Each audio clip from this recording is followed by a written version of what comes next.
पलूस शहरात आज शालेय महाविद्यालयीन विद्यार्थी, शिक्षक, संस्थाचालक, नागरिक आणि सर्वपक्षीय अंमली पदार्थ प्रबोधन रॅलीचं आयोजन करण्यात आलं। या रॅलीला सकाळी 11 वाजेपर्यंत दुकाने बंद ठेवून व्यापाऱ्यांनी प्रतिसाद दिलाय।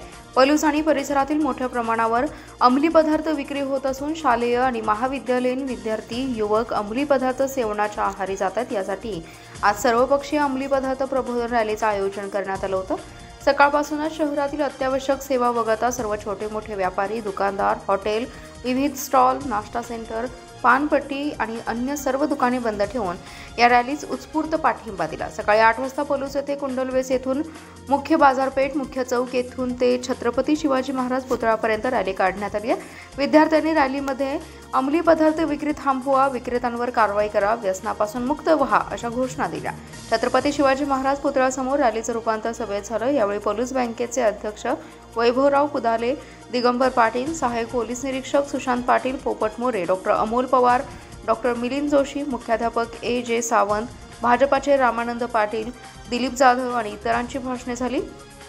पलूस शहर हे आध्यात्मिक सांस्कृतिक वारसा असणारं शांतताप्रिय शहर आहे। मात्र शहरात अंमली पदार्थ विक्री होते। विद्यार्थी व तरुण या अंमली पदार्थांच्या आहारी जात आहेत। स्वतःबरोबर कुटुंबाची हानी होते। ही अतिशय गंभीर बाब आहे। यासाठी अंमली पदार्थ प्रबोधन होऊन विक्रेत्यांवर कडक कारवाई करणं गरजेचं आहे। शहर व्यसनमुक्त व्हावं अशी अपेक्षा त्यांनी व्यक्त केली आहे। सांगली मिरज रस्त्यावर महापालिका अधिकारी, कर्मचारी, स्वयंसेवी संस्थांचे प्रतिनिधी यांच्यासह सुमारे 1200 नागरिकांनी महास्वच्छता मोहीम राबवून सुमारे 4 टन कचरा उठाव केलाय।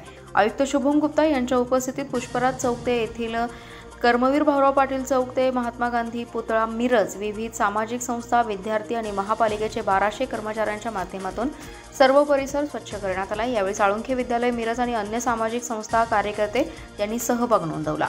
उपायुक्त स्मृती पाटील, शिल्पा दरेकर, विजय यादव, सहाय्यक आयुक्त तसेच विविध विभागाचे प्रमुख कर्मचारी यावेळी उपस्थित होते।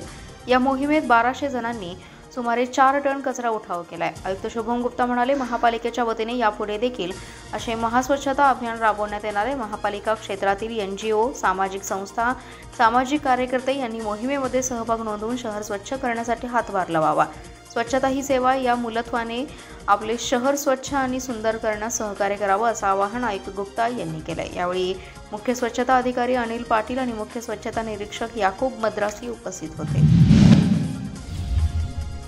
जत पूर्व भागातील एका गावात अत्यंत घृणास्पद, निंदनीय आणि मानवतेला काळिमा फासणारी घटना घडली आहे। 13 वर्षाच्या अल्पवयीन स्वतःच्या लेकीवर बापानेच अत्याचार केल्याची अमानवीय घटना उघडकीस आली।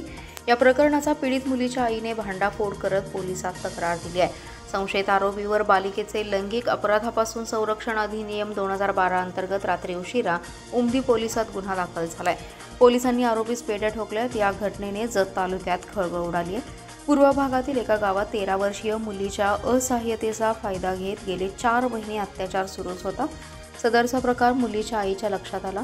याबाबत पतीला वारंवार सांगण्याचा प्रयत्न केला, परंतु तो ऐकत नव्हता। अखेरीस शुक्रवारी सकाळी महिला अंमलदार यांना याबाबतची माहिती दिली।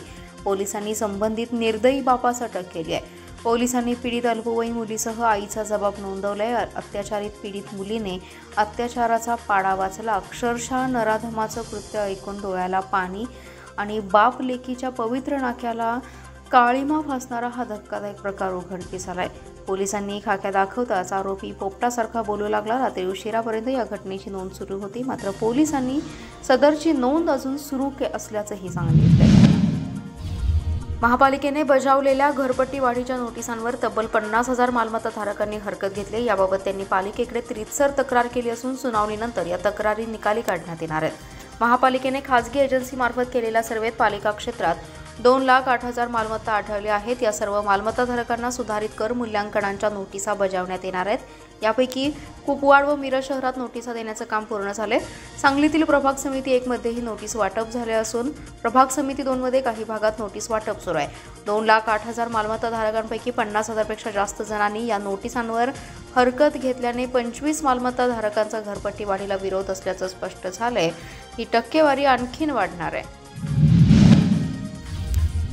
बाल व किशोरवयीन कामगार मुक्ती अभियानाअंतर्गत टाकलेल्या छाप्यामध्ये इस्लामपूर येथील हॉटेल शंकरा येथून एका अल्पवयीन कामगाराची मुक्तता करण्यात आली आहे। सदर आस्थापना मालकाविरुद्ध इस्लामपूर पोलिसात गुन्हा दाखल केल्याची माहिती सहाय्यक कामगार आयुक्त मुजावर यांनी शासकीय प्रसिद्धी पत्रकाद्वारे दिली आहे। जिल्हाधिकारी अशोक काकडे यांच्या निर्देशानुसार आणि सहाय्यक कामगार आयुक्त मुजावर यांच्या मार्गदर्शनाखाली बाल व किशोरवयीन कामगार प्रतिबंध व नियमन अधिनियम अंतर्गत हे अभियान राबवण्यात आले। यानंतर सदर अल्पवयीन कामगारास सुरक्षितेकरिता सांगलीतील दादूकाका भिडे मुलांचं बालगृह येथे दाखल करण्यात आलं।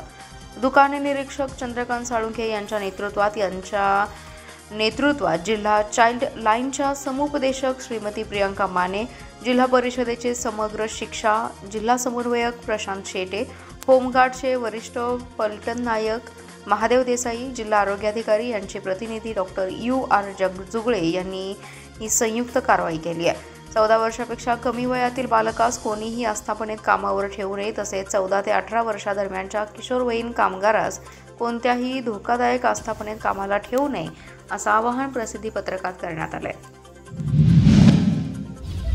जिल्ह्यातील सर्व तालुक्यात लोक अदालतीचं आज आयोजन करण्यात आलं होतं। या लोक अदालतमध्ये 1939 दावापूर्व प्रकाराने तडजोडीने तर सर्व न्यायालयातील मिळून 1467 प्रलंबित प्रकरणे अशी एकूण 3406 प्रकरणे निकाली काढली आहेत। जिल्ह्यातून एकूण 28,48,32,954 रुपयांची वसुली करण्यात आली आहे। सदर लोक न्यायालयाचं आयोजन प्रमुख जिल्हा व सत्र न्यायाधीश PK शर्मा यांच्या मार्गदर्शनाखाली केलं होतं। राष्ट्रीय विधी सेवा प्राधिकरण आणि महाराष्ट्र राज्य विधी सेवा प्राधिकरण यांच्या संयुक्ताने सांगलीतील न्यायालयात तसेच जिल्ह्यातील तालुका स्तरावर लोक अदालतीचं आयोजन करण्यात आले। लोक अदालत दिवशी प्रमुख जिल्हा व सत्र न्यायाधीश PK शर्मा यांनी उपस्थित पक्षकारांना जास्तीत जास्त प्रकरणे तडजोडीने मिटवून घेऊन आपला मोलाचा वेळ आणि पैसा वाचवण्याचं आवाहन केलं। लोक अदालतमध्ये जिल्ह्यातील 1939 दावापूर्व प्रकरणे तडजोडीने तसेच सर्व न्यायालयातील मिळून 1467 प्रलंबित प्रकरणे अशी एकूण 3406 प्रकरणे निकाली काढण्यात आली। सदर लोक अदालतमध्ये एकूण 28,48,32,954 रुपयांची रक्कम वसूल केली आहे। यापैकी मोटार अपघात वाहन दावे प्रकरणातील जखमी लक्ष्मण सूर्यवंशी यांना विमा कंपनी गोल्ड डिजिट इन्शुरन्स कंपनीकडून प्रकरण दाखल झाल्यापासून एका आठवड्याच्या आत 2,20,000 रुपयांची रक्कम मंजूर करण्यात आली। तसेच मयत देवानंद चव्हाण यांच्या वारसांना 75 लाखांची रक्कम विमा company royal Sundaram insurance company यांच्याकडून देण्याचे आदेश करण्यात आले।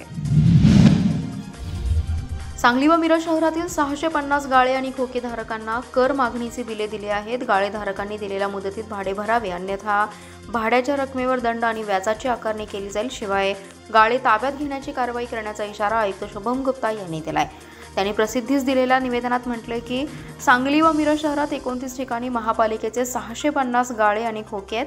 मालमत्ता विभागाकडून 2024 ते 25 सालाची भाडे मागणी बिले देण्यात आली आहेत। राज्य सरकारने दिनांक 7 नोव्हेंबर 2023 मधील अधिसूचनेनुसार व शासन निर्णयानुसार सुधारित भाडे नियम करण्यात आले। त्याच्या आधारे महापालिकेने गाळेधारक आणि खोकेधारक यांची बैठक घेऊन सुधारित शासन निर्णयाबाबत माहिती दिली होती आणि त्याच्या आधारे यावर्षी होणाऱ्या भाड्याची मागणी करण्यात आली आहे। मागणी भाडे बिले मुदतीत म्हणजे एका महिन्याच्या कालावधीत भरली नाही तर यापुढे 1% व्याज लागणार आहे। तसेच गाळेधारकांनी थकबाकी वेळेत भरावी, अन्यथा गाळे काढून घेण्याची कारवाई करण्याचा इशारा आयुक्तांनी दिलाय। याशिवाय गाळे आणि खोकेधारकांना बिलाच्या रकमेत दंड आणि व्याजाची कारवाई केली जाणार असल्याचा इशाराही आयुक्त शुभम गुप्ता यांनी दिलाय। राष्ट्रीय शहरी आरोग्य अभियान अंतर्गत महापालिकेतील आशा कर्मचाऱ्यांना पुरस्काराचं वितरण करण्यात आले। आयुक्त शुभम गुप्ता यांच्या मार्गदर्शनाखाली महापालिका राष्ट्रीय शहरी आरोग्य अभियानाअंतर्गत सन 2023 ते 24 आणि 2024 ते 25 आशा डे आणि सर्वोत्कृष्ट आशा पुरस्काराचे वितरण मिरज येथील बालगंधर्व नाट्यगृहात झाले। 2023 ते 24 साठी शिलवंती सौताळे, मनीषा चव्हाण आणि लक्ष्मीबाई जाधव यांना अनुक्रमे पुरस्कार देण्यात आले। त्यांना अनुक्रमे 25, 15 आणि 5,000 रुपये रोख बक्षीस देण्यात आले। तर राज्य स्तरावर महापालिका सतत 9 महिने अव्वल क्रमांक आल्यामुळे महापालिका दवाखाने, प्रसूतिगृह, प्राथमिक आरोग्य केंद्राकडील सर्व वैद्यकीय अधिकारी, आरोग्य केंद्राकडील सर्व स्टाफ यांचा सन्मान करण्यात आलाय। या कार्यक्रमासाठी उपायुक्त स्मृती पाटील, वैद्यकीय आरोग्य अधिकारी डॉक्टर वैभव पाटील, शहर कार्यक्रम व्यवस्थापक समर पवार उपस्थित होते। किरण नंदे, माधुरी पाटील, ऋतुजा पाटील, हर्षला ढाले यांनी कार्यक्रमाचं संयोजन आणि नियोजन केलं।